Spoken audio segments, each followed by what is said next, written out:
Hello friends, आज के video में हम वोल्टेज के बारे में जानेंगे कि वोल्टेज कैसे काम करता है, वोल्टेज की डेफिनेशन क्या है, डिफरेंट टाइप्स ऑफ वोल्टेज और हर एरिया में वोल्टेज किस किस रेटिंग की यूज़ की जाती है और कुछ फैक्ट्स बताएंगे लास्ट में वोल्टेज के बारे में। तो फ्रेंड, पिछली वीडियो में हमने जाना कि करंट जो है हमारा वो सर्किट में फ़्लो होता है। उस करंट को फ़्लो होने के लिए हम लोगों को एक फ़ोर्स की ज़रूरत होती है जिसको हम लोग वोल्टेज कहते हैं। हमारा जो फ्री इलेक्ट्रॉन्स है वो वायर में रेंडमली मूव कराता था। उस रेंडम मूवमेंट को एक डायरेक्शन में मूव कराने के लिए हम लोगों ने एक फ़ोर्स लगाया था जिसको वोल्टेज कहते हैं। उसी फ़ोर्स के कारण हमारा जो करंट फ़्लो होता है। तो ये फ्री इलेक्ट्रॉन्स है जो सर्किट में, ये जो आउटर मोस्ट ऑर्बिट में जो इलेक्ट्रॉन्स है वो फ्री इलेक्ट्रॉन्स है। ये क्या करते हैं, वोल्टेज के कारण, इस वोल्टेज के कारण क्या करते हैं, मूव करते हैं सर्किट में। तो हमारा जो करंट है वो फ्लो होता है, वो इलेक्ट्रॉन्स इस डायरेक्शन में फ्लो होते हैं और करंट हमारा उसके अपोजिट डायरेक्शन में फ्लो होता है। अगर बात की जाए फ्रेंड्स, अगर यहाँ पे हमारा जो वोल्टेज है वो क्या काम कर रहा है, इस करंट को फ्लो कराने का काम कर रहा है। तो हम लोग कह सकते हैं फ्रेंड्स कि वोल्टेज कुछ नहीं और बल्कि वोल्टेज की डेफिनेशन हम लोग कह सकते हैं। अगर आपसे कोई इंटरव्यूअर पूछता है कि व्हाट इज़ वोल्टेज, तो आप बोल सकते हैं कि वोल्टेज कुछ नहीं बल्कि एक फोर्स होता है जो कि इलेक्ट्रॉन्स को या फिर करंट को फ्लो कराता है। फोर्स करंट को फ्लो कराता है। अगर आप इसको एग्जांपल से समझें, अगर आप एग्जांपल से समझना चाहते हैं तो अपने दिमाग में सोचिए कि ये दो बाल्टी हम लोग ले लेते हैं, दो बाल्टी ले लेते हैं, एक बड़ी बाल्टी है और एक छोटी बाल्टी है।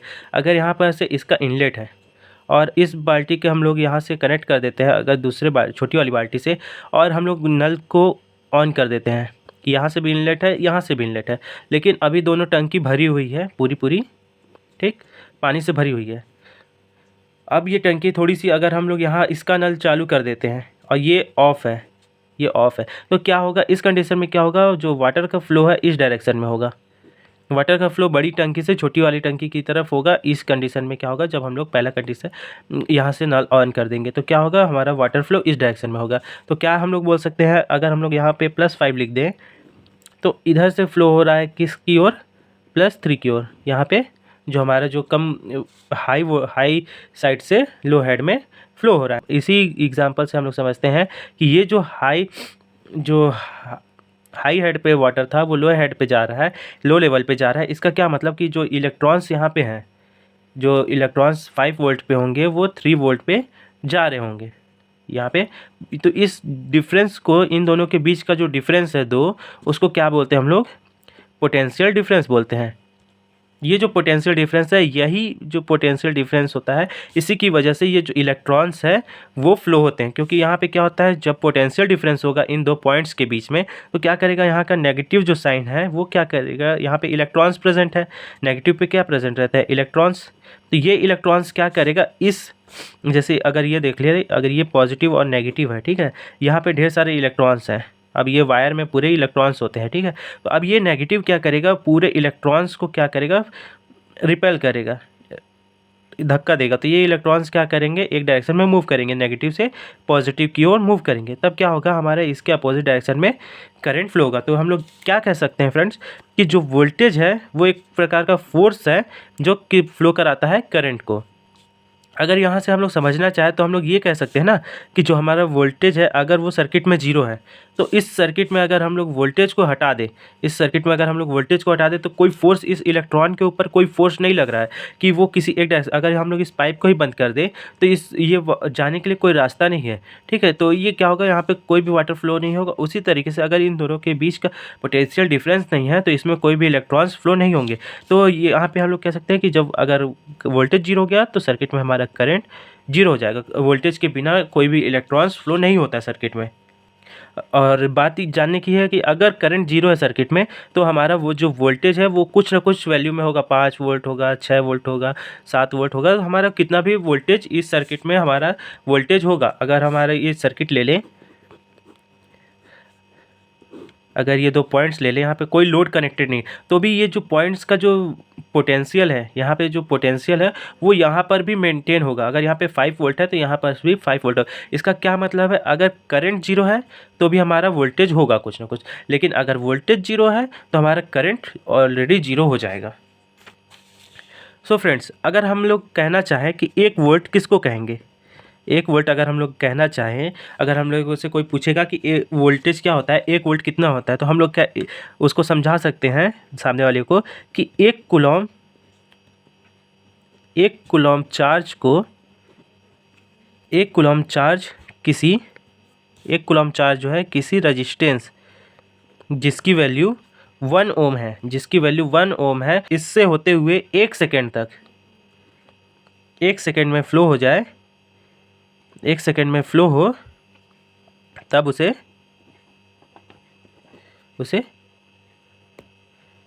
क्या कहेंगे, 1 वोल्ट कहेंगे। तो फ्रेंड्स हम लोग क्या कह सकते हैं, 1 वोल्ट तब कहा जा सकता है जब 1 कूलम चार्ज किसी वायर से फ्लो हो, किसी वायर से 1 कूलम चार्ज फ्लो हो, तब जब इस वायर की जो रजिस्टेंस है वो 1 ओम हो, ठीक है, तब हम लोग उसको क्या कह सकते हैं, 1 वोल्ट कह सकते हैं। फ्रेंड्स अगर बात की जाए वोल्टेज के मेज़रमेंट की,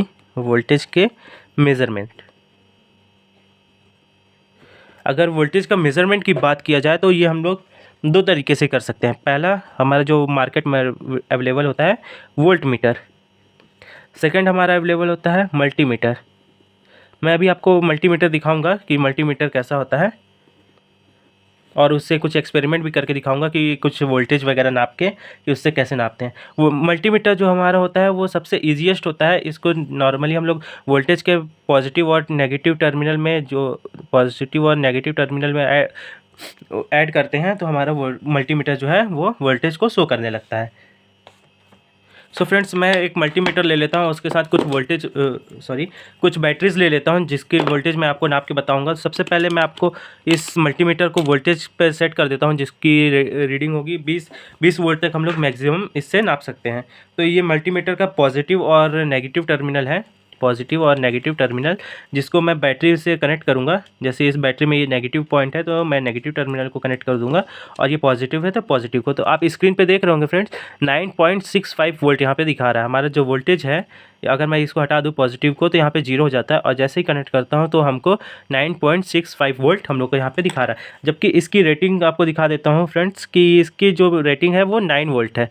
9 वोल्ट की बैटरी हमारी, तो हमारा जो वोल्टेज होता है अगर नई बैटरी है तो उसमें हमेशा उस पॉइंट से थोड़ा सा ज़्यादा होता है। अगर फ्रेंड्स इस बात की जाए इस मोबाइल बैटरी की, हमारे पास एक मोबाइल बैटरी भी है, तो इसमें जो पॉजिटिव और नेगेटिव है यहाँ पर अगर हम कनेक्ट करते हैं, ये ख़राब बैटरी है, पहले से मैं आपको बता दूँ कि ख़राब बैटरी, अगर इसमें कनेक्ट करते हैं तो कोई भी वोल्टेज हम लोग को शो नहीं हो रहा है। जैसा कि आप देख रहे हैं यहाँ पे हम लोग को कोई प्रोब भी चेंज करके दिखाता हूँ, पॉजिटिव से नेगेटिव भी चेंज कर देता हूँ। फिर मल्टीमीटर का एक फ़ायदा होता है कि अगर आप इसको नेगेटिव से पॉजिटिव या पॉजिटिव नेगेटिव उल्टा भी कनेक्ट करते हैं तो ये माइनस में दिखा देता है कि आप उल्टा चेक कर रहे हैं, आप ये जो वोल्टेज है वो नेगेटिव में आ रहा है, ठीक है। जो हम लोग प्रोब है वो नेगेटिव में कनेक्ट की, तो हम लोग समझ जाएंगे कि इसको सीधा करके कनेक्ट करना है और हमारा जो वोल्टेज है वो सही हो जाएगा। इसी प्रकार से मैं आपको एक बैटरी और दिखा देता हूँ। ये बैटरी हमारा जो रिमोट में लगता है मोस्टली, तो इसमें 2 पॉइंट होते हैं, पॉजिटिव और एक ये नेगेटिव होता है। तो अगर इन दोनों पॉइंट्स को मैं कनेक्ट करूँ तो ये 1.5 वोल्ट की बैटरी है, देखिए फ्रेंड्स, तो 1.58 ये 1.5 वोल्ट आपको दिखा रहा है कि ये 1.5 वोल्ट की बैटरी है AAA साइज की। तो फ्रेंड्स हम लोग मल्टीमीटर की हेल्प से वोल्टेज को इस तरीके से नाप सकते हैं। तो अगर हम अभी तक समझ पाए हैं कि अगर वोल्टेज नहीं है सर्किट में, कोई भी वोल्टेज नहीं है, तो हमारा जो करंट है वो फ्लो नहीं होता है। तो अगर हम लोग किसी भी अगर वोल्टेज को, अगर मान लो वोल्टेज यहाँ की जो वोल्टेज है वो 9 वोल्ट है, अगर हम लोग अगर इस रेजिस्टेंस को ना कनेक्ट करें और डायरेक्ट एलईडी से कनेक्ट कर दें जिसकी रेटिंग होती है मान लीजिए 2 वोल्ट या 3 वोल्ट होती है और कुछ मिली एम्पियर होती है, जैसे 5 मिली एम्पियर, ठीक है, 5 मिली एम्पियर या 2 मिली एम्पियर, ऐसे इसकी रेटिंग होती है, इसमें इतना करंट फ्लो। अगर हम लोग 9 वोल्ट की बैटरी को कनेक्ट कर देंगे तो इसमें जो करंट की वैल्यू है वो हाई करंट फ्लो होगा। करंट जो हाई होता है इससे क्या होता है, हमारा एलईडी ग्लो होगा, तुरंत जल जाएगा, जलने का चांसेस ज़्यादा। इस करंट को कंट्रोल करने के लिए हम लोग सर्किट में क्या लगा देते हैं, रेजिस्टेंस। मैं आपको एक एग्जांपल दिखाता हूँ। जैसे हमारा ये जो बैटरी है और हमारा ये एक एलईडी है, एलईडी में आप देख रहे होंगे कि एसएमडी रेजिस्टेंस लगा हो जिसकी वैल्यू है 330 आर। तो अगर हम लोग इसको कनेक्ट करते हैं, पॉजिटिव और नेगेटिव देखते हुए कनेक्ट करेंगे, तो देखिए क्या होता है, जैसे ही हम लोगों ने कनेक्ट किया वैसे ही एलईडी ग्लो होने लगी, मतलब इसमें वोल्टेज पहले से प्रेजेंट है। अगर इस सर्किट को मैं इन दोनों को शॉर्ट कर दूं तो क्या हो जाएगा, बैटरी ख़राब हो जाएगा। तो इसमें हमको कुछ लोड लगाना पड़ेगा। ये लोड क्या है, वो ये हमारा एलईडी है, और एलईडी के पास हम लोगों को क्या करना है, करंट को लिमिट करना है, उसके लिए हम लोग रेजिस्टेंस को लगाएं। तो क्या होगा, जैसे ही हम लोग अगर एलईडी को कनेक्ट करेंगे सर्किट में तो क्या हो जाएगा, वो ग्लो होना स्टार्ट कर देगा। ठीक है, अगर आप ऐसे समझिए, अगर ये 2 वोल्ट की एलईडी है और इस पर मैं 9 वोल्ट दे दूँ, 2 वोल्ट पे 9 वोल्ट अगर दे दूँ मैं, तो क्या होगा, ये एलईडी क्या हो जाएगी, बूम, फट जाएगी। ठीक, तो इसी प्रिवेंशन के लिए हम लोग क्या करते हैं, सर्किट में रेजिस्टेंस लगा। आप बहुत सारे सर्किट्स में रेजिस्टेंस का यूज़ देखे होंगे। सो फ्रेंड्स, आगे चलते हुए वीडियो में हम बात कर लेते हैं टाइप्स ऑफ वोल्टेज के बारे में कि वोल्टेज कितने टाइप्स के होते हैं। तो फ्रेंड्स, हमारा मेनली जो होता है वो डायरेक्ट करंट वोल्टेज होता है, डीसी वोल्टेज, और जो हमारा सेकेंड टाइप्स होता है वो एसी वोल्टेज होता है। जो हमारा डीसी वोल्टेज होता है उसका जो मैग्नीट्यूड होता है वो हमेशा कांस्टेंट होता है, और जो एसी का मैग्नीट्यूड होता है वो क्या होता है, साइन वेव में होता है, फ्लक्चुएटिंग होती है। साइन वेव मतलब फ्लक्चुएट करते रहता है। जैसे कि अगर हम लोग बात करें ग्राफ से समझे, तो जैसे ये टाइम का रिस्पेक्ट ले लो कि ये टाइम है, ठीक, दोनों के लिए लेते हैं, ये टाइम है, और हमारा ये वोल्टेज है, यहाँ पर क्या है, डीसी वोल्टेज है। ये जो हमारा डीसी वोल्टेज है इसमें आप कोई भी फ्लक्चुएशन नहीं देखेंगे, इसका जो मैग्नीट्यूड है वो टाइम के हिसाब से चेंज नहीं होता। लेकिन एसी में क्या होता है, हमारा जो वोल्टेज की वैल्यू है वो चेंज होती रहती है, मैग्नीट्यूड, इसका जो मैग्नीट्यूड है वो चेंज होते रहती है। इसमें जो हमारा जो डायरेक्शन है, डायरेक्शन जो है इलेक्ट्रॉन्स करंट का, हमारे जो करंट का डायरेक्शन है वो सेम रहता है। इसमें क्या होता है, हमारा जो करंट का डायरेक्शन कुछ देर बाद, कुछ समय तक सही रहता है और कुछ समय बाद उल्टा होता है, मतलब एक डायरेक्शन में फ्लो नहीं होता है, इसमें बार बार चेंज होते रहता है डायरेक्शन। एसी में हमारा जो इलेक्ट्रॉन्स का डायरेक्शन है, एसी में अगर डीसी की बात की जाए तो डीसी में फ्रीक्वेंसी 0 होती है। फ्रीक्वेंसी के लिए मैं अलग से एक वीडियो बना दूंगा आप लोगों के लिए, आप लोग उसमें फ्रीक्वेंसी को अच्छे से समझ लीजिएगा। और एसी की जो फ्रीक्वेंसी होती है हमारे इंडिया में 50 to 60 हर्ट्ज़ यूज़ होती है।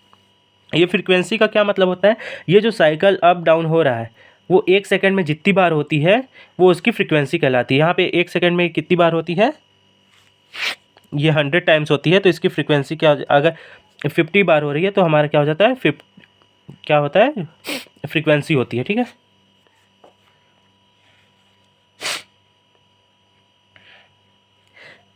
अगर बात की जाए इसके मेज़रमेंट की, जो मैंने आपको पहले बताया कि वोल्टमीटर और मल्टीमीटर से मेज़र कर सकते हैं, तो जो फ्रेंड्स हमारा जो इसका जो फार्मूला होता है V=I/R, ये इसको, इस फार्मूला को मैंने पिछले वीडियो में भी बताया था कि इसको ओम्स लॉ कहते हैं, जिसमें हम लोग वोल्टेज को निकालते हैं। अगर हमारा सर्किट में ये 2 वैल्यू, कोई भी इन तीनों में से कोई भी 2 वैल्यू दी हुई है तो हम लोग क्या कर सकते हैं, तीसरे की वैल्यू निकाल सकते हैं। जैसे हम लोगों को वोल्टेज निकालना है तो सर्किट में हमारा करंट और रेजिस्टेंस की वैल्यू पता होनी चाहिए, तो हम लोग क्या कर सकते हैं, वोल्टेज को फाइंड कर सकते हैं। अगर दूसरे फॉर्मूला की बात की जाए, अगर हम लोग लिखना चाहें तो V=पावर/,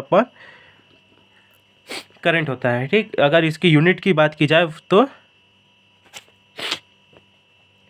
ये आता है वाट डिवाइडेड बाय एम्पियर।